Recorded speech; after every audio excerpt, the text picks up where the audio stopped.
It was a love story not to be. In 1955, a young man and woman met secretly and a friendship developed. But in that time period, their love was forbidden. Both suffered from mental disabilities. In the end, Jocelyn Hickenlooper was murdered, perhaps by the man who fell in love with her.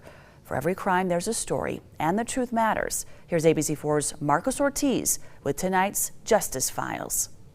The young couple met at a school for people with mental disabilities.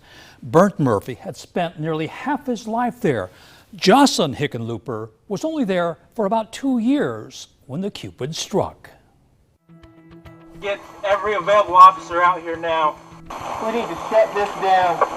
We need to shut everything down right here. It's a missing persons call in Salt Lake City. A 23-year-old woman by the name of Jocelyn Hickenlooper disappears. It takes days for word to reach the public.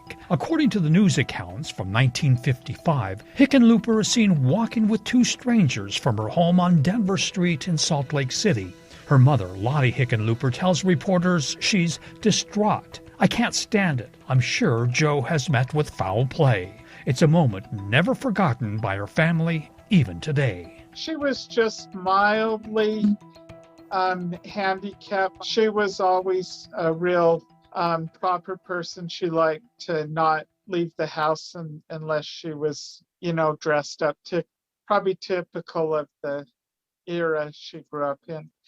Mm-hmm. And I remember my grandmother saying that she never had any teenage trouble. Despite being fastidious of her appearance, she's seen wearing an old red housecoat, no glasses. The lead quickly goes nowhere. Police bring in Hickenlooper's brother, Wally, for questioning.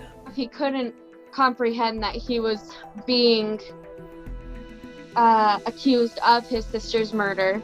I believe he was tiling inside or something, and it broke him in so many different ways that he just really didn't know how to comprehend it. He's cleared. The family offers a $100 reward in hopes it leads to Hickenlooper's whereabouts. Police find something odd in her bedroom. It's a stack of wedding invitations. She's supposed to be married to Jerry Brown of Ogden. It takes the family and Brown by surprise. Brown tells police he didn't know her.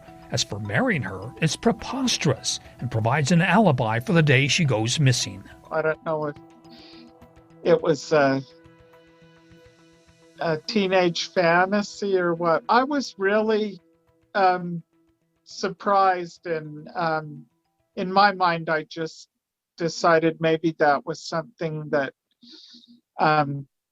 Jocelyn had made up as a wish. 2 weeks later, a man accidentally discovers a body in a shallow grave in Parley's Canyon. Police later confirm the body belongs to Jocelyn Hickenlooper. She dies from blunt force trauma to the head. Despite her death, her mother is grateful to have her back. She was really relieved. She was wondering, they'd had such a big search if she would be found. So it meant a lot to her that she was.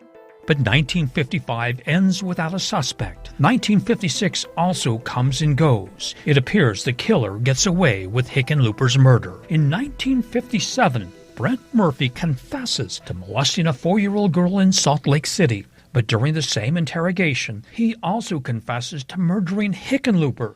A suspected murderer is arrested, but there's problems with the case, and it drags on for more than 3 decades. That story tomorrow night as we continue our forbidden love. For the Justice Files, Marcos Ortiz, ABC4 News.